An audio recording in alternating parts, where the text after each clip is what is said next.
Y en esta noche vamos a tener el estudio del capítulo 14, comenzando con el versículo 9 al versículo 13. Y el tema en esta noche se titula Los adoradores del anticristo. Los adoradores del anticristo. Apocalipsis 14, del 9 al 13.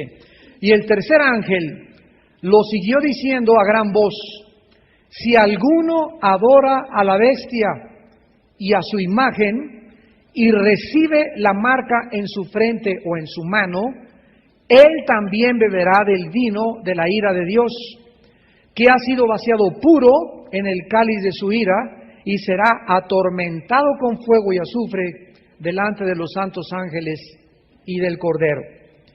Y el humo de su tormento sube por los siglos de los siglos, y no tienen reposo ni de día ni de noche los que adoran a la bestia y a su imagen, ni nadie que reciba la marca de su nombre. Aquí está la paciencia de los santos, los que guardan los mandamientos de Dios y la fe de Jesús. Oí una voz que desde el cielo me decía: escribe, bienaventurados de aquí en adelante los muertos que mueren en el Señor. Sí, dice el Espíritu, descansarán de sus trabajos, porque sus obras con ellos siguen. Aquí hemos entrado nosotros a una parte de la Biblia donde volvemos a encontrar que solamente hay dos caminos para todos los seres humanos. No hay más que dos lugares donde tú te puedas colgar: de la viña del Señor o de la viña del mundo. ¿Escoges a Jesucristo o escoges a Satanás? En esta noche, muchos de los que nos están escuchando tienen la oportunidad de tomar esta decisión, la cual determinará todo tu futuro eterno. En esta noche tú tienes la oportunidad de aceptar la marca, el sello del Espíritu Santo en tu corazón. Porque la Biblia dice en Efesios 1, 13 y 14 que en el momento que oímos la palabra de nuestra salvación, el Evangelio de Jesucristo, y creemos en este Evangelio, somos sellados automáticamente, inmediatamente, lo cual implica, un sello en la Biblia implica propiedad e implica pertenencia. O sea, Dios, como dice la Biblia, sella a su pueblo con el propósito de que el mundo espiritual que nos rodea, los ángeles, los principados, Satanás, los demonios que pululan por millones, las huestes espirituales de maldad, sepan claramente quiénes son los que pertenecen al pueblo de Dios. Así como en los campos, en las ganaderías, en las rancherías, los rancheros saben que ese caballo pertenece a la familia Ramírez porque trae el sello de la familia, y si encuentran ese caballo no lo pueden tocar porque pertenece y tiene un propietario. Así nosotros somos ya distinguidos de acuerdo a la Biblia espiritualmente por el sello del Espíritu Santo.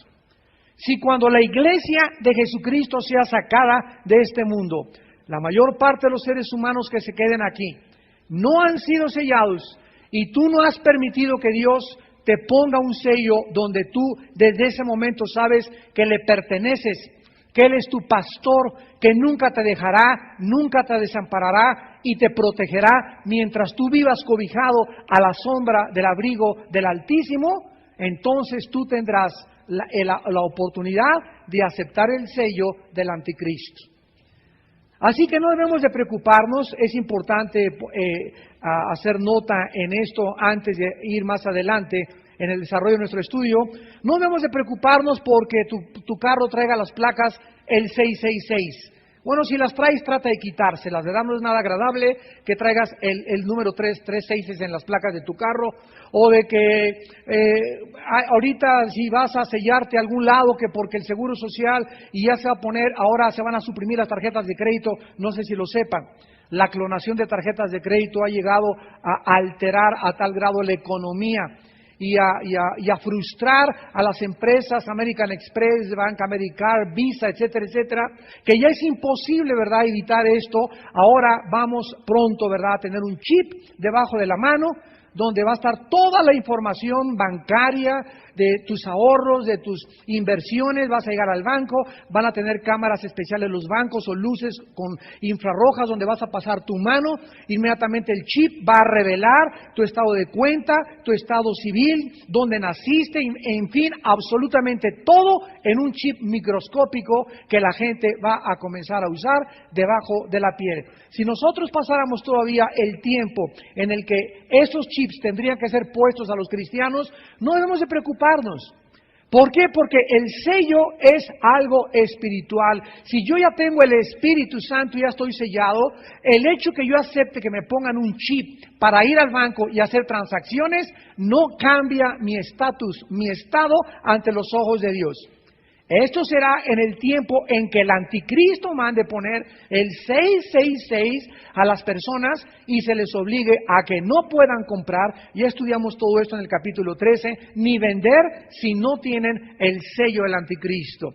Entonces, si nosotros entramos a la época donde el anticristo se manifieste y se ordena gubernamentalmente en todos los países que nadie pueda hacer transacciones comerciales, ni comprar ni vender, sino el que tenga esta marca, entonces ahí sí sabemos nosotros que está de por medio nuestra propia alma, el destino de nuestra alma eterna. Pero sin embargo, repito, antes a que el anticristo surja, no importa, ¿verdad?, la forma como el código de barras o las cosas que nos pongan, nosotros ya le pertenecemos a Dios. Y nada ni nadie nos podrá separar de su amor jamás en la eternidad. Ahora, muy bien, aquí dice, iniciando el versículo 8, que antes de que la adoración del anticristo se lleve a cabo, se anuncia la caída de Babilonia, la gran ciudad. Es la primera vez en el Apocalipsis que se anuncia la caída de este sistema de confusión.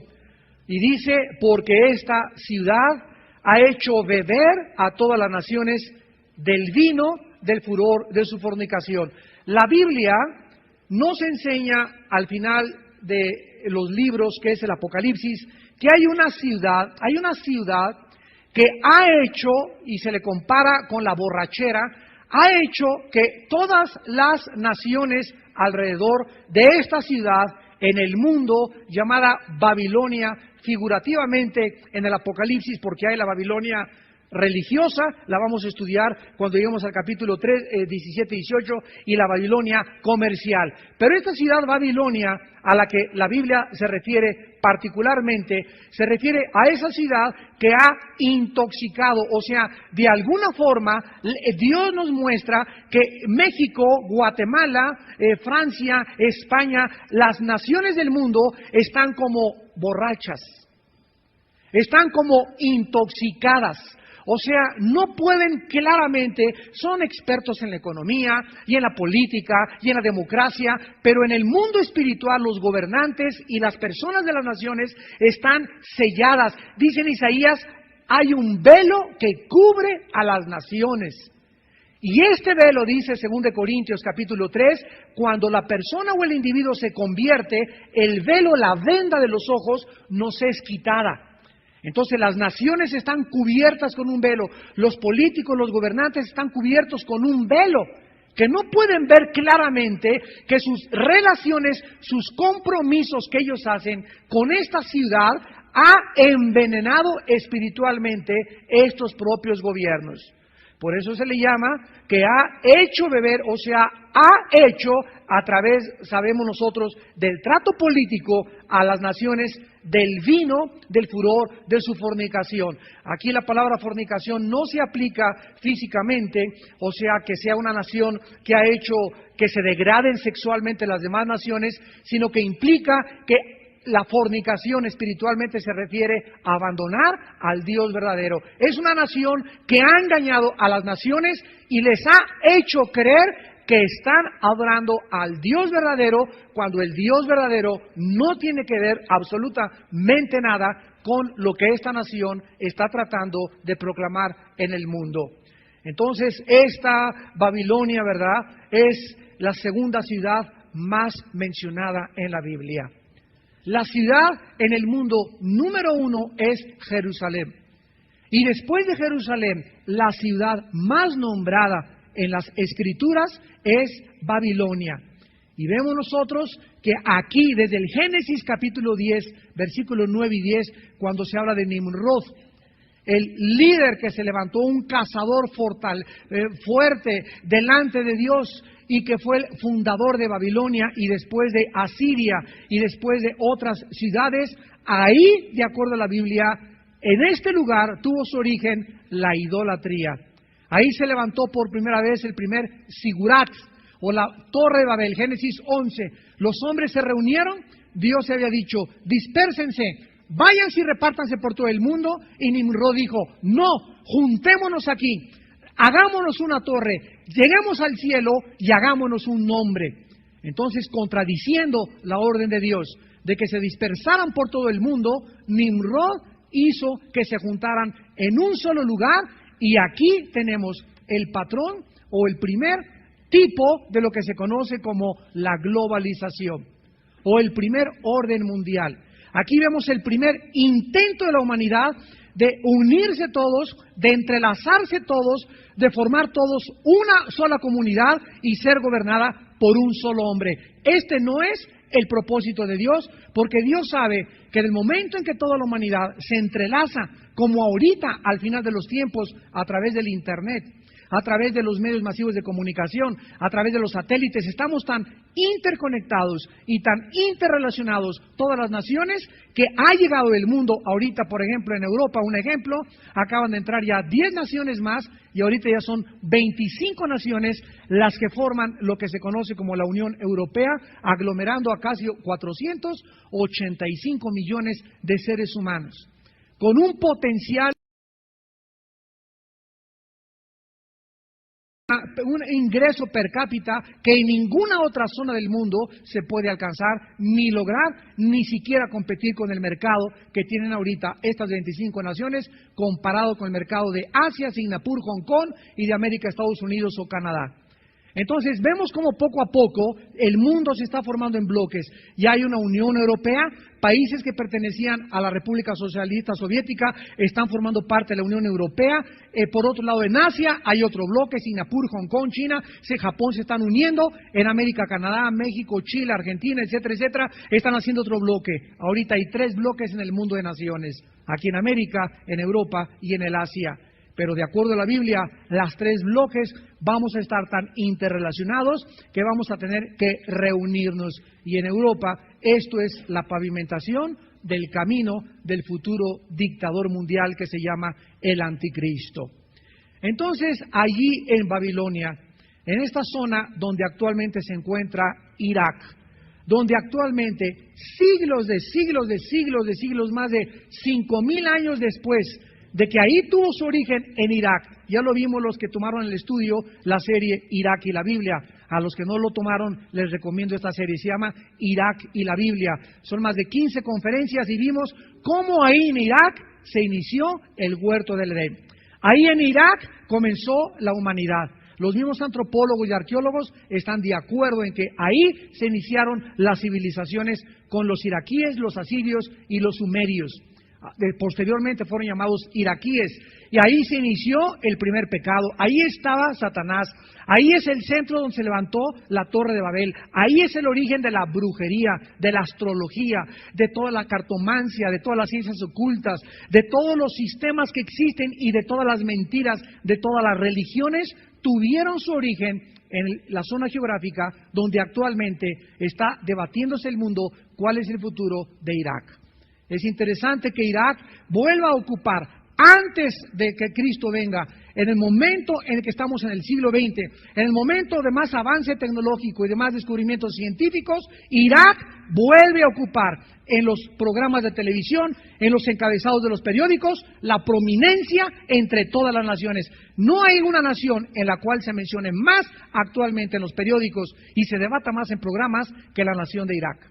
Y que la guerra, y que las armas de destrucción masiva, y que los que torturaron, pero él es el centro de toda la información. Qué interesante que la Biblia, miles de años antes, nos haya anticipado que antes de que venga Cristo, Irak se iba a convertir en el centro del comercio internacional. Qué interesante que otra vez Irak, a partir de 1991-92, después de la guerra del Golfo Pérsico, antes le preguntabas a una persona, ¿dónde está Irak? Te contestaban, junto a Tepoztlán. Hicieron un censo en Estados Unidos y en Europa, de veras, que a los estudiantes, ¿qué es Irak? Otros decían es el nombre de una medicina. Pero en los últimos 10, 15 años vuelve otra vez este país a cobrar prominencia. ¿Qué nos habla esto? Que los profetas hebreos, inspirados por Dios, estaban perfectamente ciertos de que el Espíritu Santo les mostraba que este lugar que ocupó la preponderancia, la prominencia de todas las ciencias ocultas y de la rebelión internacional, quedaría adormecido por algunos siglos y volvería a despertar como nación antes de que venga Cristo. Y es exactamente lo que ante nuestros ojos y delante de la generación en la que tú y yo vivimos estamos contemplando. Maravilloso libro de los libros, la Biblia. Ahora, en el versículo del 9 al 11, comienza un tercer ángel. Ya vimos el mensaje de los otros dos ángeles. Y comenzó a decir este gran ángel a grande voz: si alguno adora a la bestia y a su imagen y recibe la marca en su frente o en su mano, o sea, este ángel es enviado por Dios a advertir a la humanidad. Otra vez, antes de que todo termine, Dios es fiel y misericordioso. Dios nunca te va a juzgar a ti, ni tampoco a mí, sin antes habernos dicho que lo que estamos haciendo es incorrecto.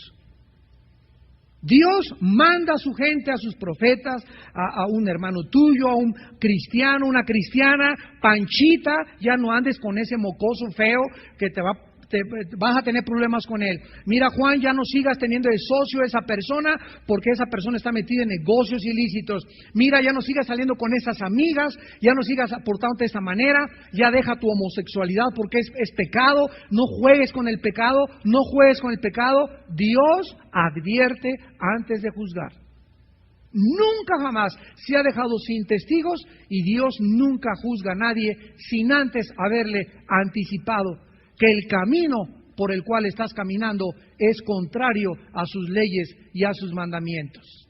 Entonces, este ángel dice, si alguno adora, comienza a advertirles a la humanidad el terrible futuro que la humanidad va a encarar de aquellos que acepten marcarse por el anticristo. Dice el versículo 10, beberá del vino de la ira de Dios. La ira de Dios, que ha sido vaciado puro en el cáliz de su ira, y será atormentado con fuego y azufre delante de los santos ángeles y el Cordero, y el humo de su tormento sube por los siglos de los siglos. Si alguna persona tiene alguna duda de que el infierno no es eterno, dicen los testigos de Jehová que el infierno es aniquilación, que ahí termina todo y que destruye Dios el alma ahí, pero aquí nos habla de que por los siglos de los siglos, y lo podemos comprobar más adelante en Apocalipsis 19, donde pasa el milenio, pasan 1000 años, ya el anticristo y la falso profeta están en el lago de fuego, y cuando acaben los 1000 años, son lanzados ahí, ¿verdad? Todavía el diablo y las demás personas, y ya tenían 1000 años en el lago de fuego, el anticristo y el falso profeta. Veamos esta verdad también en el Evangelio de Marcos, capítulo 9, donde Cristo habló del infierno eterno. Dice el versículo 43 al 48. Marcos, capítulo 9. Si tu mano te es ocasión de caer, córtala. Mejor te es entrar en la vida manco que teniendo 2 manos ir al infierno, al fuego que no puede ser apagado. Si hubiera alguna destrucción, entonces ardería el fuego sin ningún objetivo y sin ningún propósito. Pero aquí está hablando de algo que Jesús dice, y sabemos que todo lo que Jesús dijo es verdad. Y Jesús, escúchame, habló más Jesús mencionó más al infierno que al cielo. Cristo vino al mundo a abrir sus manos en una cruz precisamente para salvarnos ¿de qué? del infierno, de la muerte eterna, de la condenación. Es tan horrible morir e irte al infierno que la vida del Hijo de Dios fue el último precio, el único precio suficiente y total que podía pagar la salvación y arrebatar a las almas que le pusieran su confianza en la cruz del infierno, que no puede ser apagado. Si el infierno pudiera ser apagado, si no hubiera un sufrimiento eterno de las demás personas, los sufrimientos de Cristo entonces fueron totalmente en vano. Porque total ya Dios te destruye, punto, ¿no? Pero es tan terrible el infierno, que fue Cristo el que tuvo que atravesar ese infierno de la cruz, esos golpes, ese desfiguramiento físico de su cara, de su nariz, de sus ojos, de sus puñetazos que le dieron, de su espalda, de sus manos. Quedó hecho un monstruo en la cruz de Calvario. ¿Por qué? Porque el infierno es terrible a los ojos de Dios. Y vuelvo a repetir, si no hubiera un infierno, entonces Cristo desperdició su vida y sufrió en demasía, y sufrió de una forma vana, porque no tenía objetivo que sufriera tanto, si el mundo, después de que viniera el juicio, pudieran ser salvados como es una persona. Al final todos se van a salvar. Si todos fueran a salvarse, entonces el infierno, ¿quién va a estar ahí? ¿Tu suegra? Dice el versículo 43 otra vez: si tu mano te es ocasión de caer, córtala. Mejor te es entrar en la vida manco que teniendo dos manos ir al infierno y otra vez al fuego que no puede ser apagado. Versículo 44, el fuego nunca se apaga. Versículo 45, al fuego que no puede ser apagado. Versículo 46, el fuego nunca se apaga. Versículo 47, es ser echado en el infierno. 48, el fuego que nunca se apaga. Cristo menciona que este lugar es un lugar donde el fuego es real. Alguien podría preguntar, bueno, ¿no es incongruente que el fuego consuma y que desintegre una persona? Porque sabemos que si pasamos algo por el fuego, el último estado de la materia es la ceniza. Sin embargo, ¿se acuerdan ustedes de Moisés? ¿Qué fue lo que a Moisés, cuando él estaba en el desierto con las chivitas, atrajo su atención? Moisés comenzó a ver un arbusto que estaba ardiendo y no se quemaba. ¿Recuerdan? En Génesis capítulo 3. En Éxodo 3.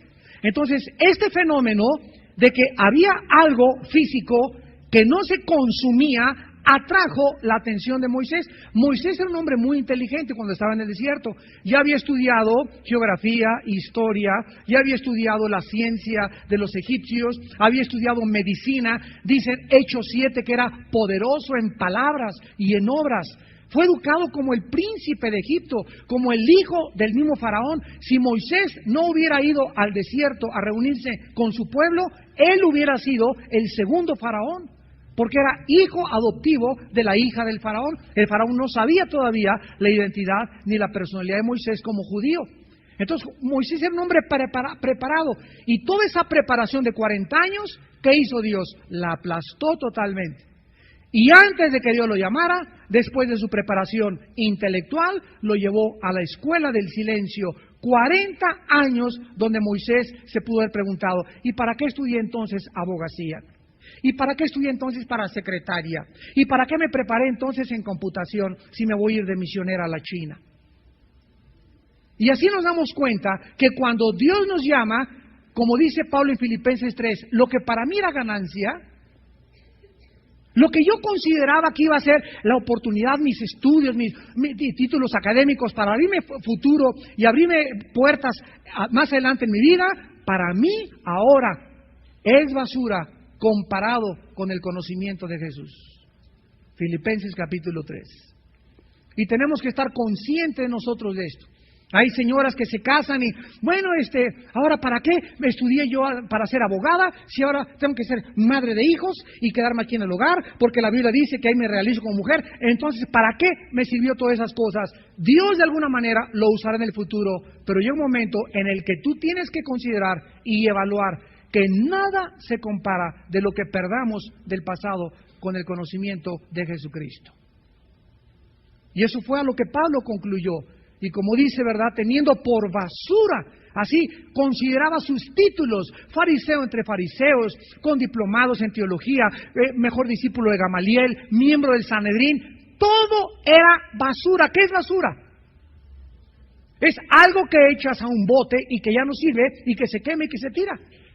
Así consideraba Pablo todo aquello que él aprendió, y lo mismo Moisés, toda la cultura egipcia, todo lo que Egipto le pudo aportar. Ahora, al conocer a Dios en un desierto y ser desprogramado por Dios en el desierto, pudo Moisés darse cuenta de la grandeza que implica el conocer y servir a Dios. Porque últimamente, amados santos, damas y caballeros, cuando nosotros muramos y te metan en ese cajón, y cuando llegues allá, San Pedro no te va a pedir tu título de química.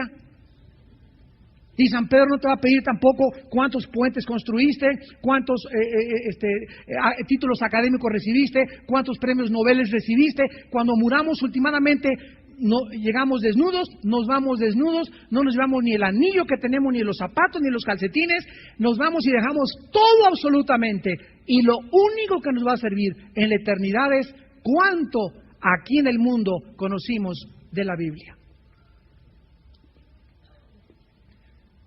Este es el único conocimiento más valioso y el tesoro más grande, por lo cual dice Dios. Es tan importante que tú comprendas y asimiles esto, que Dios dice en Mateo 6:33, busca primero el reino de Dios y todo lo demás te lo doy por añadidura. Porque Dios considera que lo más importante en nuestra vida es buscarlo a Él, porque es lo único que nos sirve para la eternidad. Le dijo Dios a Josué, medita de día y de noche en este libro de la ley, porque entonces todo te saldrá bien y prosperarás en cualquier empresa que tú realices. Para Dios lo más importante, ahora que yo estoy en el reino, es que yo lo conozca a Él. Mientras yo le dé más importancia a la palabra, a mi tiempo con Dios, a vivir en la palabra, a memorizar la palabra, a reflexionarla y a leerla, Dios comienza a hacer milagros a mi alrededor. Dinero es el último factor de Dios. Relaciones es el último. La esposa que necesitas, no hombre, tiene por ahí qué artistas de Hollywood, ni qué Britney Spears, ni qué nada. ¿Quieres un galán? No sabes el galán que Dios tiene para tu vida. Pero Dios tiene todas estas cosas para dárnoslas por añadidura. Pero ¿por qué no te han llegado a tu vida? ¿Por qué estás ahí agüitado y estás ahí agüitada y triste y no tengo esto y se me va el camión y ya tengo 30 años y no me caso y aquí en esta iglesia no hay novios y esto y el otro y por allá y no, mis negocios y todo me sale mal y así pasan los días y pasan los días y pasan los días y no tienes paz, no tienes reposo, murmuras, hablas de tus líderes, hablas de los pastores, eres envidioso, la gente se compra un vestido nuevo y ahí, ya viste que tiene el vestido nuevo y el otro hermano se compra una bicicleta nueva y ya viste que tiene bicicleta nueva y tienes ese corazón malo. La Biblia le llama un corazón malo. ¿Y por qué eres así? Porque no vives en la palabra, porque no has entendido lo que puede dar a la vida sentido, significado, propósito y satisfacción. Por eso eres así. Y así te van a pasar tus días y así vas a llegar al hoyo, así te van a enterrar. Y qué triste, como dice Job, naciste de las tinieblas, viviste en tinieblas y regresas a las tinieblas. Jamás en tu vida viste la luz. Nunca viste que estas bendiciones son reales. Nunca experimentaste la paz de Dios, el reposo de Dios. Nunca pudiste serle fiel a tu esposo, a tu esposa. Nunca disfrutaste a tus hijos. Nunca disfrutaste ni tu propio trabajo. ¿Y todo por qué? Por tu incredulidad, por tu desobediencia. Teniendo la mesa servida para llegar y comer y servir, y hay caviar y hay langostas y hay de todo en la mesa de Dios, estás como Mefiboset. ¡Ay, pobre de mí! Estoy cojo, nadie me quiere. Pudiendo tener, ¿verdad?, un banquete diario con el Señor, bendiciones con el Señor, paz con el Señor, no quieres tú creer que hay algo bueno. Fue lo que les pasó a los judíos en el desierto. El judío en el desierto no creyeron que había algo mejor adelante en Canaán, no lo creyeron. ¿Y qué pasó? Ahí se quedaron dando vueltas en el desierto 40 años. ¿Por qué? Porque durante 40 años, así en círculo y en círculo y en círculo, vuelta y vuelta y vuelta, Egipto estaba mejor. Nos perdimos los ajos y las cebollas de Egipto. Allá por lo menos eras esclavos, pero sí era mejor. Y por esa incredulidad, por murmurar y por no creer que Dios es poderoso y que les tenía algo mucho mejor, pero tenían que ser probados, ahí se quedaron sus cuerpos tendidos en el desierto, y ninguno de los que salió de Egipto, ninguno de los 2 millones de personas entró a Canaán, más que sus hijos que nacieron en el desierto, y Josué y Caleb. Ahí se quedaron. Y dice 1 Corintios 10 que estas cosas sucedieron para nuestro ejemplo. para que no murmuremos como ellos murmuraron, para que no forniquemos como ellos fornicaron, para que no vivamos vidas sexuales inmorales como ellos los vivieron y se degeneraron cuando hicieron el becerro de oro. Cuando adoraron el becerro de oro fue una orgía sexual. Quisieron ellos creer que podían hacer con el sexo lo que quisieran, y dice la Biblia, como en los días de Sodoma, como en los días de Noé, serán los días antes de que Cristo venga, y son los días que tú y yo estamos viviendo, donde están los gobiernos a punto de legalizar el aborto, a punto de legalizar los matrimonios homosexuales, a punto de atacar y destruir el fundamento más grande que puede sostener a una nación, el matrimonio. El matrimonio fue la primera institución que Dios estableció. Antes de una escuela, antes de los gobiernos, antes de que cualquier cosa existiera, el fundamento, la piedra angular de una sociedad y de una nación es el matrimonio. Y cuando el matrimonio se desquebraja y cae, ¿verdad?, la nación no tiene absolutamente ningún futuro. Porque las familias están formadas por familias, las naciones están formadas por familias, las familias están formadas por matrimonios. Y ahorita el diablo ataca y dice, no, ahora ya no es hombre con una mujer, ahora pueden casarse hombre con hombre, mujer con mujer. Es la perversión y la degradación más grande y la blasfemia más grande a las leyes de Dios. Y nosotros estamos puestos para defensa del Evangelio, para proclamar y anunciar al mundo, ¿verdad?, que esto es pecado, que esto está agravando y atentando contra Dios y que el juicio muy pronto tiene que caer. Ahora regresamos a Apocalipsis y vemos nosotros que la Biblia habla de la ira de Dios. En el versículo 10, Apocalipsis 14, nuestro pasaje, los que reciban la marca, los que adoren al anticristo, inmediatamente, ¿qué es la ira de Dios? La ira de Dios es la reacción de un Dios santo ante el pecado. Eso es lo que es la ira de Dios. Es la reacción de un Dios santo ante el pecado. Cuando Dios ve pecado, Él no puede reaccionar con, pobrecito, no sabe, ay mi pichilililín. Él tiene forzosamente que actuar. Y cuando Dios vio el pecado, desde que Adán y Eva comenzaron a rebelarse en contra de Él, desde entonces Dios planeó un programa para que comenzara el pueblo a hacerlo entender con figuras, con sombras, con retratos, con ejemplos, que tenía que haber sangre derramada de una víctima que pagara por aquellos que habían sido culpables. ¿Cómo declarar al culpable inocente? Mediante el sacrificio o la expiación.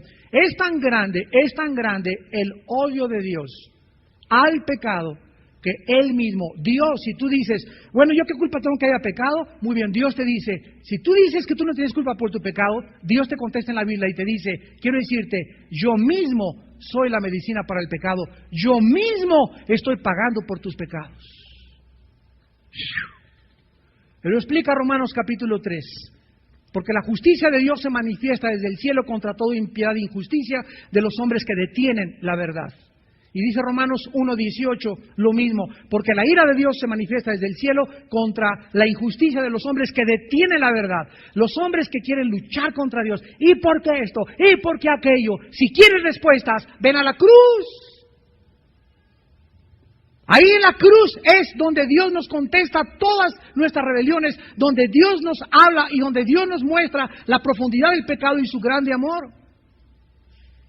Si quieres discutir con Dios, ven a la cruz primero y ve lo que su Hijo hizo por nosotros en esa cruz y cómo fue despedazado por nosotros.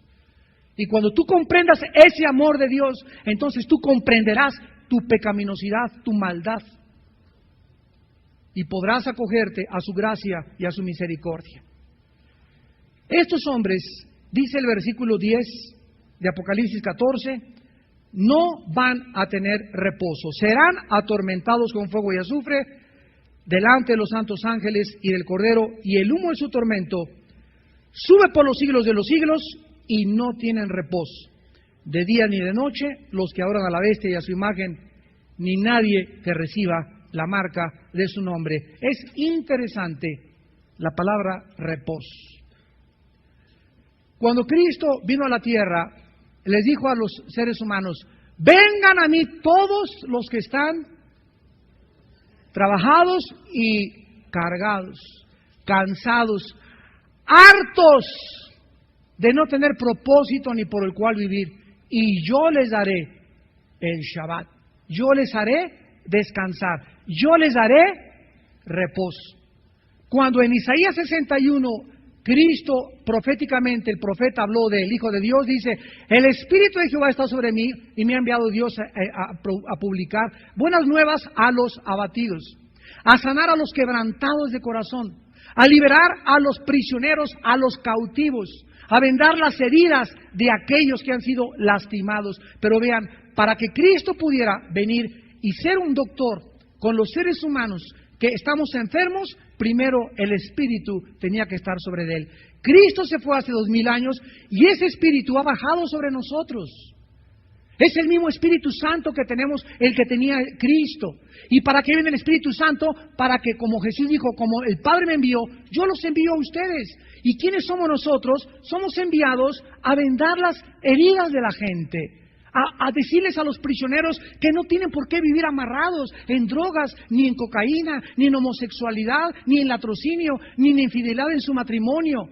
Poder a las personas heridas, a los pobres, no pobres físicamente, sino los pobres en espíritu, decirles: ¿sabes una cosa? Dichoso seas por tu humildad y por reconocer que necesitas ayuda por tus pecados.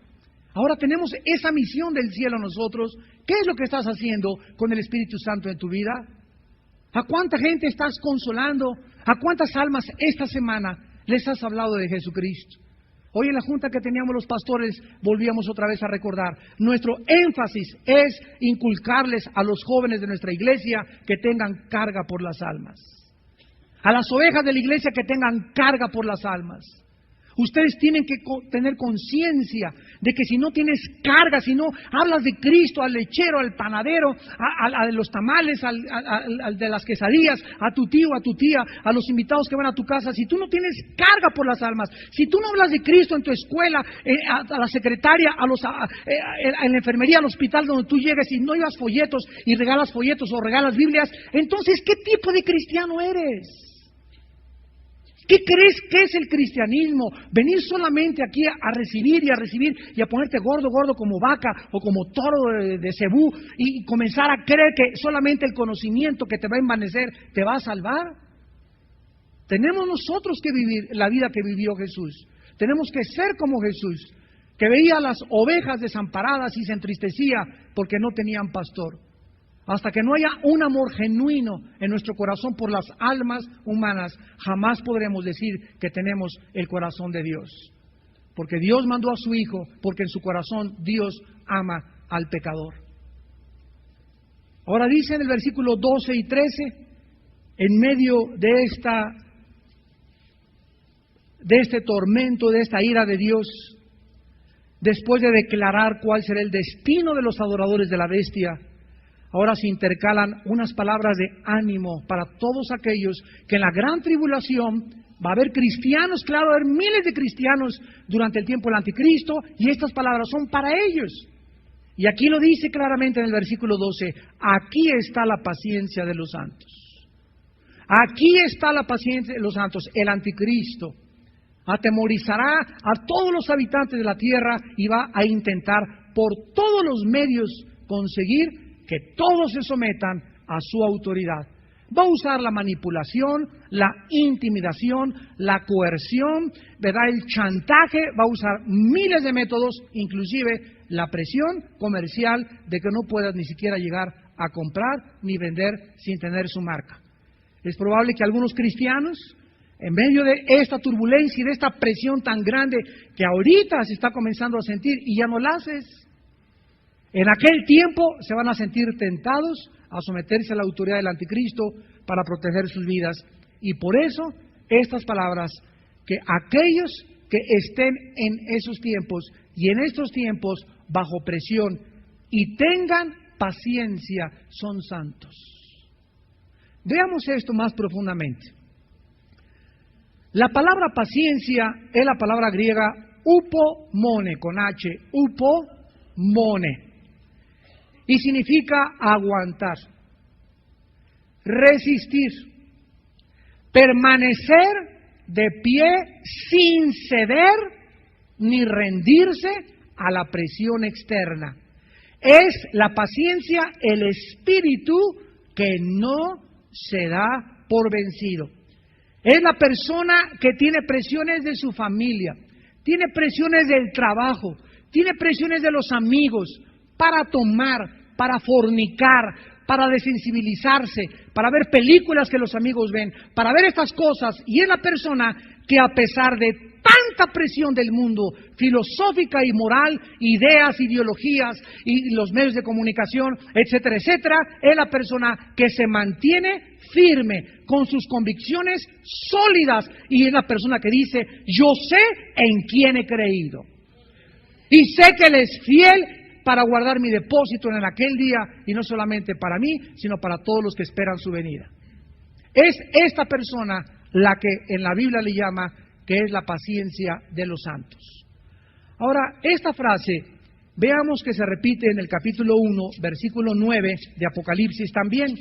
Dice: yo, Juan, vuestro hermano, y copartícipe en la tribulación, en el reino y en la paciencia de Jesucristo. Qué interesante que el apóstol Juan, ya a los 90 años de edad que tenía cuando él escribió Apocalipsis y estaba exiliado en la isla de Patmos, él inmediatamente mencione al final de su vida por qué aguantó tanta presión, por qué los mártires aguantaron y escogieron mejor que los leones comieran a sus familias, perder sus propiedades, perder a sus hijos, que decirle al César que era el Señor. Por la paciencia, porque aguantaron la presión de todo un imperio y fueron fieles hasta la muerte a Jesucristo. En el capítulo 13 de Apocalipsis, por segunda vez, versículo 10, se repite: si alguno lleva en cautividad, va en cautividad. Si alguno mata a espada debe ser muerto. Aquí está la paciencia y la fe de los santos. Y otra vez la volvemos a encontrar en nuestro texto, Apocalipsis 14:2. Aquí está la paciencia de los santos, los que guardan los mandamientos y la fe de Jesús. Vamos al libro de Hebreos, capítulo 6, y veamos dos versículos principales relacionados con la paciencia en este libro maravilloso de Hebreos, que es el libro de la fe. Es el libro donde se nos enseña, define qué es la fe y los ejemplos de la fe. En Hebreos capítulo 6, versículo 12, vamos a ver desde el versículo 10 para que tengamos el contexto. Hebreos 6 del 10 al 12. Porque Dios no es injusto para olvidar tu trabajo y el trabajo de amor que has mostrado hacia su nombre, habiendo servido a los santos y sirviéndoles aún. Pero deseamos que cada uno de vosotros muestre la misma solicitud, o sea, que no cedas a pesar de que se ponga el mundo como se ponga. Sigue sirviendo a Dios, sigue sirviendo a los santos, sigue lavando los pies a tus hermanos, sigue sirviendo a todos los demás. Muestra el mismo trabajo, solicitud hasta el fin, habiéndolo servido para plena certeza de la esperanza. Si tú eres una persona en esta noche que estás oyendo este mensaje y que sabes que esta es la razón por la cual vives y no cedes, y no cedes, y no cedes, dice el versículo 12, para que no te hagas perezoso, sino imitadores de aquellos que por la fe y la paciencia heredan las promesas. ¿Cuántas promesas hay en la Biblia? Decía Charles Spurgeon, el gran predicador inglés, que él calculaba más de 8,000 promesas en la Biblia. Estas 8,000 promesas aproximadamente que hay en la Biblia, todas están en el cielo, todas. Y nosotros estamos aquí abajo en la tierra. Dios me ha prometido paz, Dios me ha prometido prosperidad, o sea, encontrar el propósito y la razón por la cual vivo. Dios me ha prometido que mis hijos serán salvos, Dios ha prometido que mis nietos, hasta mis cuartos nietos, todas promesas, todas son promesas, pertenecen allá.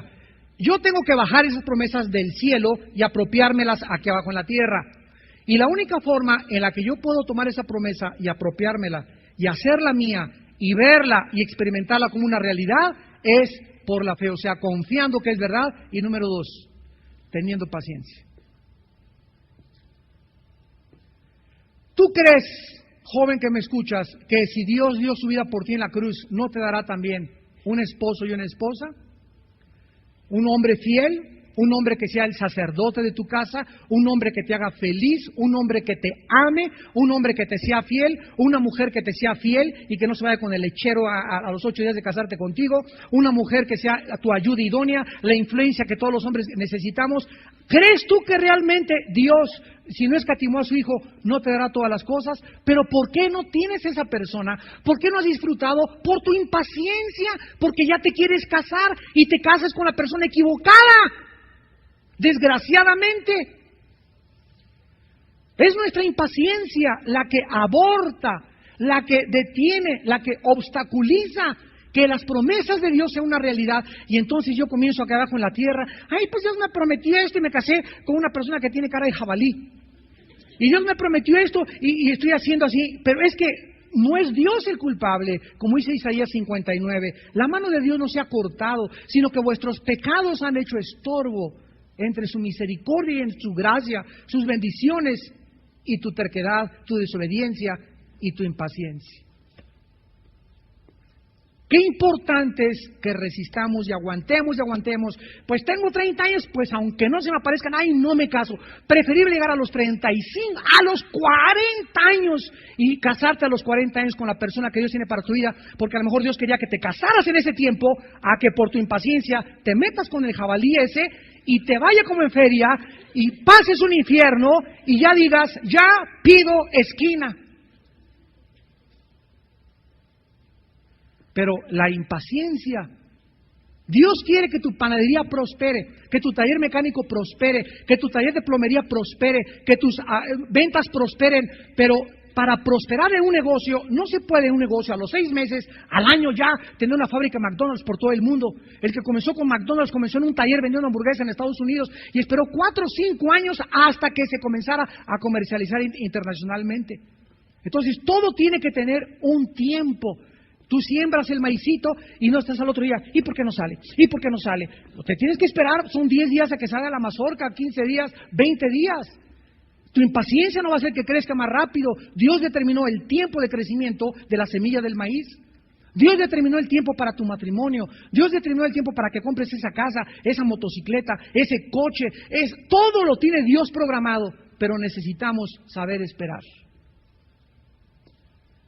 Pero ya queremos todo aquí, ya los jóvenes se casan a crédito, televisión Trinitón, colchas, jarrones persas, candileros franceses, ya quieren tener todo recién casados. Recordemos a nuestros abuelos, decía mi padre, cuando nos casamos, mi hijito y yo, lo único que tu mamá y teníamos era nuestra cama. Ya con el colchón ya la libramos. Y después el comedor colgaba, me dicen papá, colgábamos en las paredes con ganchos nuestra ropa y después un mueble y todo, y ahora todo el mundo quiere ya todas las cosas así. Y eso es precisamente lo que impide que recibamos la bendición de Dios, nuestra impaciencia. Y finalmente encontramos otro versículo en Hebreos 10. En Hebreos 10, versículo 36. Porque es necesaria la paciencia, ¿para qué? Habiendo hecho la voluntad de Dios, obtengáis la promesa. No es hasta que Dios ve, ya vimos en Hebreos 6, que eres paciente y que has esperado, y te has aguantado, y has resistido. Cuando Dios ve eso, cuando Dios ve tu resistencia, te abre las puertas de los cielos y te da lo que te prometió. Si Dios nos diera las cosas cuando nosotros queremos, nos convertiríamos en niños caprichosos, voluntariosos. Y Dios nunca nos da lo que nosotros queremos, Dios nos da lo que necesitamos. Recuérdalo toda tu vida. Si ahorita no tienes algo, es porque no lo necesitas. Y si lo quieres tener a fuerza, entonces es por tu capricho, por tu voluntad. Pero Dios nos da siempre lo que necesitamos. Ahora hay una enfermedad grandísima en las iglesias del mundo, ¿verdad? Y por todos lados, como esta secta que está en las 12 de la noche en la televisión, pare de sufrir, ¿verdad? Si tocas un manto eres sanado, que mandes una rosa y te mandan dinero, y te mandan esto, y todo se maneja a través de esto, y dinero, y pedir dinero, y dinero, y dinero, y programas de televisión donde solamente piden 45 minutos dinero y 15 minutos de la palabra de Dios, y el énfasis es el dinero, el dinero, el dinero, cuando el dinero es el último de los factores en el reino de Dios. Si no tienes una iglesia grande es porque no la necesitas, si la tienes es porque Dios te ha bendecido, pero no tenemos que concentrarnos en eso, debemos de concentrarnos en esto, en la Biblia, en predicar la palabra, en discipular, en amar a las ovejas, en amar a tus hermanos, en amar a tu esposo, y Dios te proveerá todo lo que necesitas. Y escúchame, no solamente Dios nos provee en abundancia. Dice 1 Timoteo 6, 16 al 18, Dios nos da todas las cosas abundantemente para que las disfrutemos. Dios no quiere que te quedes con tu bochito toda tu vida, ni con tus guarachitos Canadá toda tu vida, ni que salgas de eso. Eso no. Ahora, si Dios cree que eso es lo único que necesitas, así te quedarás porque vives ahí en el campo, no hay ningún problema. Pero Dios quiere que tú disfrutes, que viajes, que conozcas, que te diviertas, que tengas tus buenos trajes, que tengas este y el otro, y no que, ay, ¿viste el saco que se compró el hermano? La envidiosota, el corazón avaro, egoísta de la gente, le impide, le cierra las ventanas al cielo, porque como él no tiene, y él no ha sido bendecido, no ha entendido que muchos tienen lo que tienen porque son obedientes, y los que no tienen muchas veces es por su desobediencia. No tienes que andar buscando novia por todos lados. A ver qué chamacona. Las muchachas, se lo he dicho, no se pongan el escote hasta por acá. No anden con el ombligo de fuera. Ojalá que les pique una abeja africana un día, les ponga así el ombligo. No tienen por qué andar caminando así. ¿Por qué? Porque no necesitas atraer la atención sobre tu cuerpo. Tú eres una mujer, vístete con pudor, agrada a Dios, busca a Dios. No trates por tu cuerpo, por tus encantos femeninos, pantalones apretados como licuadora, caminas así. No necesitas eso, muchacha. Tú eres una joya, eres un rubí, eres un diamante a los ojos de Dios. Dios dio su vida por ti en una cruz. ¿Tú crees que no tiene a alguien para que pueda venir a tu vida sin que tú lo tengas que atraer por tus encantos físicos? ¿Pero por qué lo hacen? Porque creen que si no lo hacen se quedan y se les ve el camión. Por eso lo hacen, porque rebajamos nuestras normas de la moral y comenzamos a vivir, a vestirnos y a hacer lo que el mundo viste por tu impaciencia. Aquí está la paciencia de los santos, los que guardan los mandamientos. ¿Qué es la paciencia? Obedecer. Se liga la paciencia con guardar los mandamientos de Dios. Los que guardan los mandamientos de Dios, los que obedecen a Dios, ¿por qué lo hacen? Porque son pacientes y porque saben que están sellados con el Espíritu Santo de la redención. Oremos. Padre, te damos gracias en esta noche otra vez por tu palabra, por mostrarnos el futuro de la humanidad, el cual ya podemos vislumbrar a través de tanta depravación, corrupción, inmoralidad, degradación del carácter humano, la insensibilidad, la deshumanización de esta raza humana que tú creaste a tu imagen y semejanza, pero con la libertad de escoger y determinar su destino eterno.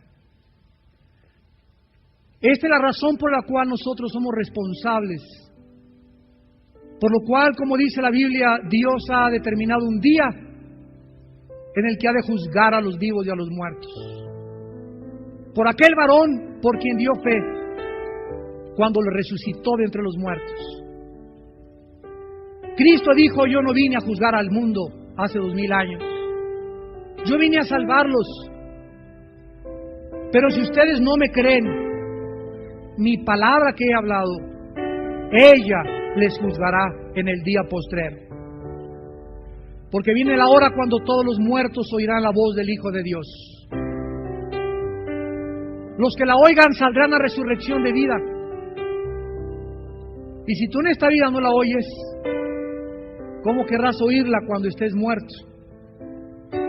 Y no obedeciste los mandamientos que el Señor nuestro Dios estableció para nuestra felicidad, para nuestra paz, para nuestro reposo, para que vivamos una vida con propósito y significado mientras Él viene, para que entendamos que la santidad es símbolo de la felicidad.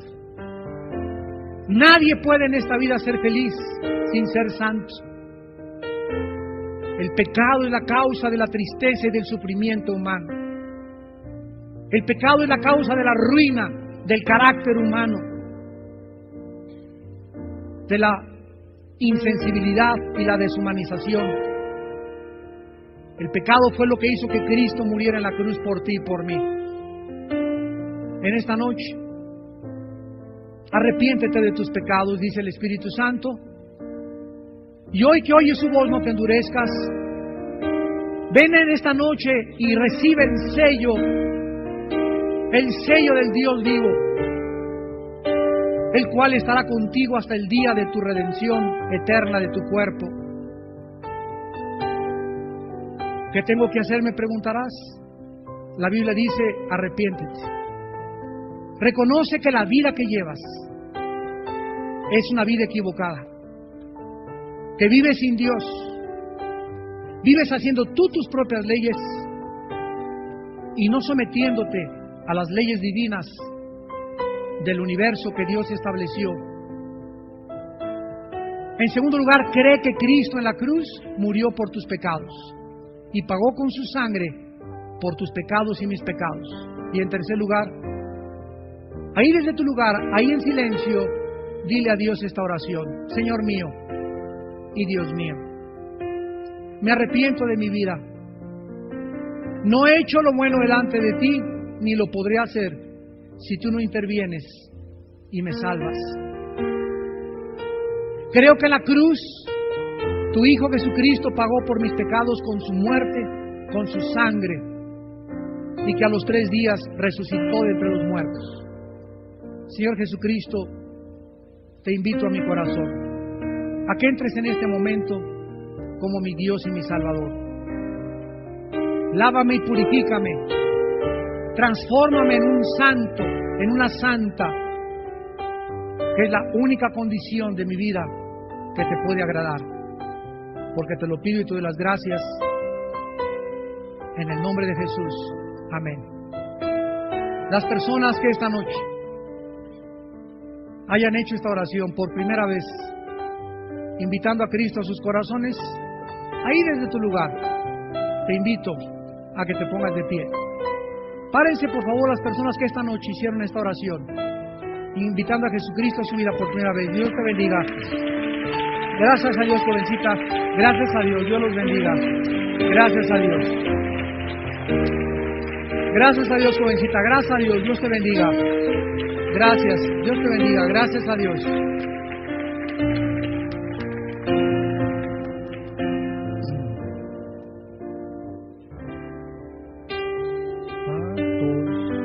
Que cumples tu palabra, que guardas tus promesas, que guías mi destino.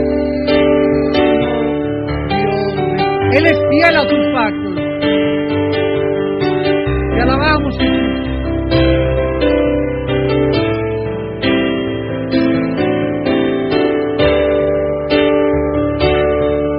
Alabado sea el nombre de Jesús. Dios de pactos. Nunca cambiaré, dice el Señor, lo que ha salido de mi boca. Mi destino, Dios de pactos, confío en tus promesas, descanso en tu palabra, por tu gracia estoy. Dios de pactos eres tú, Señor. Dios de pactos, que guardas tus promesas, que cumples tu palabra, que guías mi destino. Dios de pactos, confío en tus promesas, descanso en tu palabra, por tu gracia estoy aquí.